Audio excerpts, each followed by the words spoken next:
Hi hello నమస్తే welcome to Hima's kitchen. ఈరోజు మన ఛానల్లో మంచి టేస్టీ స్వీట్ రెసిపీ అయితే తయారు చేసుకుందామండి.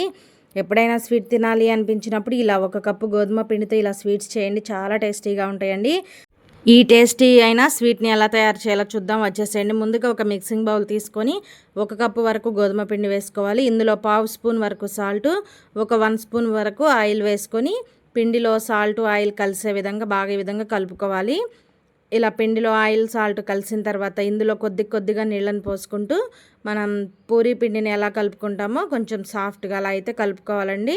నీళ్ళని ఒకేసారి ఎక్కువ పోయకుండా ఇలా చూసుకొని కొద్దిగా పోసుకుంటూ పిండిని అయితే కనుక ఈ విధంగా కొంచెం సాఫ్ట్గా అయితే కలుపుకోవాలి. ఇలా పిండి అంతా కూడా కలిసిన తర్వాత ఒక 5 నిమిషాల సేపు బాగా కలుపుకున్నారంటే మనకి పూరీలు అనేవి చక్కగా పొంగుతూ వస్తాయండి. ఇలా కలుపుకున్న తర్వాత పైన పిండి అనేది ఆరిపోకుండా ఒక 1 స్పూన్ వరకు ఆయిల్ వేసుకొని ఇలా పైన పిండి అంతా కూడా పట్టించండి. ఇలా పిండి అంతా కూడా ఆయిల్ పట్టించిన తర్వాత మూత పెట్టేసి ఒక 15 నిమిషాలు అయితే మనం పక్కన పెట్టుకుందామండి. ఈలోపు అయితే కనుక మనం లోపల స్టఫ్ అనేది రెడీ చేసుకుందాము.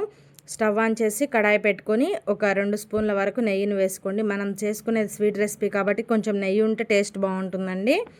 తర్వాత ఇందులో కొన్ని జీడిపప్పు పలుకులు అలాగే కొన్ని బాదంని ఇలా కట్ చేసుకొని వేసుకుంటున్నాను. మీకు నచ్చిన డ్రై ఫ్రూట్స్ని వేసి ఫ్రై చేసుకోవచ్చండి. ఇక్కడ నేను మాత్రం జీడిపప్పు అలాగే బాదం పప్పును మాత్రమే వేసి ఫ్రై చేసుకుంటున్నాను. ఇవి కాస్త కలర్ మారేంత వరకు నేతిలో ఫ్రై చేసుకోవాలి. ఈలోపు అయితే మీకు చిన్న రిక్వెస్ట్ అండి, ఫస్ట్ టైం మన ఛానల్ చూస్తుంటే ప్లీజ్ సబ్స్క్రైబ్ చేసుకోండి. వీడియో నచ్చితే కనుక ఒక లైక్ చేయడం అస్సలు మర్చిపోవద్దు. మీరు ఒక చిన్న లైక్ చేయడం వల్ల వీడియో అయితే మరో కొంతమందికి రీచ్ అవుతుంది కాబట్టి ప్లీజ్ అండి ఒక చిన్న లైక్ చేయండి. ఇవి బాగా ఫ్రై అయిన తర్వాత వీటిని తీసి ఒక ప్లేట్లో పెట్టుకోండి. ఇందులోనే మనం ఏ కప్పుతో గోధుమ పిండి తీసుకున్నామో అదే కప్పుతో ఒక అరకప్పు వరకు ఎండి కొబ్బరి తురుమైనా సరే లేదా పచ్చి కొబ్బరి అయినా సరే వేసుకోవచ్చండి. పచ్చి కొబ్బరికి కొంచెం ఫ్రై అవ్వడానికి టైం పడుతుంది. ఎండి కొబ్బరి తురుము అనుకోండి మనకి తొందరగా ఫ్రై అవుతుంది. ఈ విధంగా అయితే ఒక 2 నిమిషాలు కొంచెం కలర్ మారేంత వరకు ఫ్రై చేసుకోవాలి.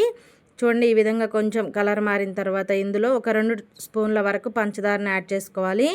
ఈ పంచదార కొబ్బరిలో ఉన్న తేమతోనే మనకి కొంచెం కరిగిపోతుందండి.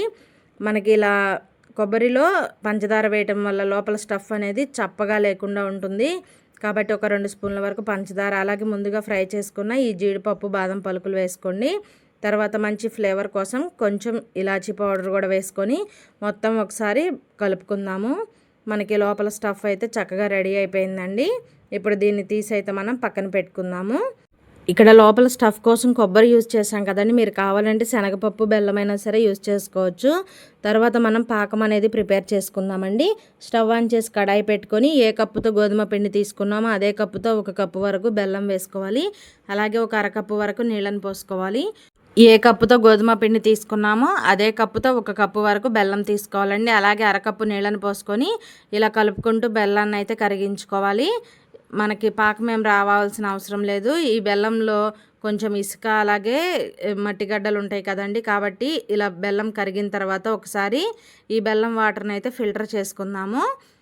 ఖచ్చితంగా ఫిల్టర్ చేసుకోండి. సన్నని ఇసుకలాగా ఉంటుంది, తినేటప్పుడు మనకి పళ్ళకి తగులుతూ ఉంటుందండి.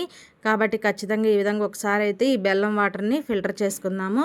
ఇప్పుడు అదే కడాయిని ఒకసారి క్లీన్ చేసుకొని మనం స్టవ్ మీద పెట్టుకొని ఈ వడపోసుకుని ఈ బెల్లం వాటర్ని కూడా అందులో పోసుకుందాము.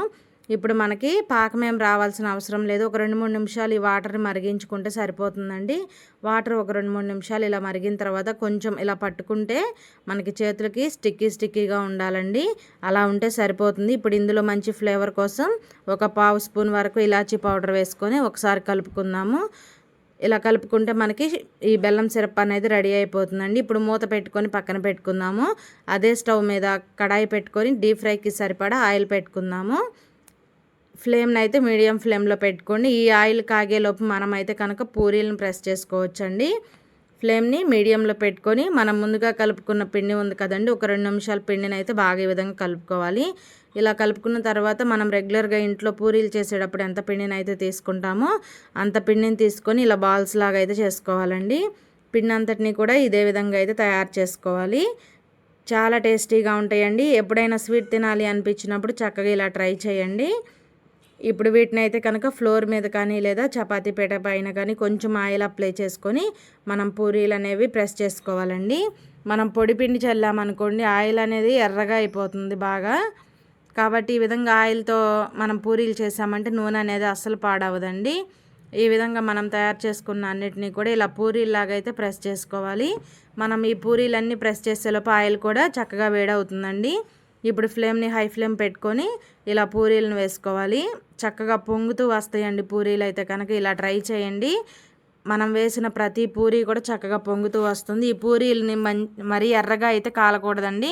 పొంగిన తర్వాత వెంటనే రెండో వైపుకి తిప్పేసుకుంటే ఈ విధంగా కొంచెం తెల్లగానే ఉండాలండి. పూరీలు అనేవి మరీ ఎర్రగా ఫ్రై అవ్వకూడదు. అన్నిటినీ కూడా ఇదే విధంగా అయితే ఫ్రై చేసుకొని ఒక ప్లేట్లోకి అయితే తీసుకుందాము. చూడండి, ఇలా తీసుకున్న తర్వాత మనం ముందుగానే బెల్లం వాటర్ని అయితే కనుక తయారు చేసి పెట్టుకున్నాం కదండి, బెల్లం సిరప్ని మూత తీసి చూద్దాము. మనకి ఇక్కడ ఈ బెల్లం సిరప్ అనేది వేడిగా ఉండాలి. మీకు ఒకవేళ చల్లారితే ఒక 2 నిమిషాలు స్టవ్ మీద పెట్టుకొని తీయండి. మనం తయారు చేసుకుని ఈ పూరీలను అయితే కనుక ఇలా ఈ బెల్లం వాటర్లో వేసి అటు ఇటు తిప్పుకోవాలి. ఇలా డిప్ చేసుకుంటే సరిపోతుందండి, నానబెట్టాల్సిన పని లేదు. ఇలా అన్నిటినీ కూడా ఈ బెల్లం వాటర్లో వేసుకొని అటు ఇటు తిప్పి ఈ పాకం అంతా కూడా మనకి చక్కగా పూరీలకు పట్టే విధంగా అటు ఇటు తిప్పుకుంటూ వీటిని తీసి ఒక ప్లేట్లో పెట్టుకోవాలి. మనకి ఇక్కడ ఈ బెల్లం సిరప్ కూడా ఏం మిగలదండి. కరెక్ట్గా 1 కప్పు గోధుమ పిండికి 1 కప్పు బెల్లం తీసుకున్నామంటే మనకి చక్కగా సరిపోతుందండి. ఎక్స్ట్రా పాకం ఏం మిగలదు మనకి. అన్ని పూరీలు వేసేలోపు అయితే మనకి చక్కగా పాకం అంతా కూడా సరిపోతుంది, ఏం మిగలదు. అన్నిటినీ కూడా ఇదే విధంగా అయితే తయారు చేసుకోవాలి. ఇప్పుడు ఒక్కొక్కటిగా తీసుకొని ఒక ప్లేట్లోకి తీసుకొని మనం ముందుగా స్టఫ్ని తయారు చేసి పెట్టుకున్నాం కదండి, అది ఒక 2 స్పూన్ల వరకు ఆ స్టఫ్ని పెట్టుకొని ఇలా కనుక మడత పెట్టుకున్నామంటే మనకి స్వీట్ అనేది రెడీ అయిపోతుందండి. అన్నిటినీ కూడా ఇదే విధంగా అయితే తయారు చేసుకోవాలి. ఈ విధంగా ఫోల్డ్ చేసుకుంటే సరిపోతుంది. టేస్ట్ అయితే చాలా బాగుంటాయండి. ఒక్కొక్కసారి మనం ఇంట్లో పూరీలు చేసినప్పుడు పూరీలు అనేవి మిగిలిపోతూ ఉంటాయి కదండి, వాటిని వేస్ట్గా అలా పడేస్తూ ఉంటారు. అలా మిగిలిపోయిన పూరీలతో కూడా ఇలా మంచిగా అయితే స్వీట్ అయితే తయారు చేసుకోవచ్చండి. చాలా అంటే చాలా టేస్టీగా ఉంటాయండి. చిన్నపిల్లల దగ్గర నుంచి పెద్దవాళ్ళ వరకు అందరికీ కూడా నచ్చుతాయి. తప్పకుండా అయితే ట్రై చేయండి. ఎంతో టేస్టీగా ఉండే స్వీట్ పూరీలు అయితే రెడీ అండి. ట్రై చేయండి. వీడియో నచ్చితే కనుక ప్లీజ్ అండి లైక్ చేయండి. అలాగే మరెన్నో ఇంట్రెస్టింగ్ వీడియోస్ కోసం మన హిమాస్ కిచెన్ ఛానల్ని సబ్స్క్రైబ్ చేయండి.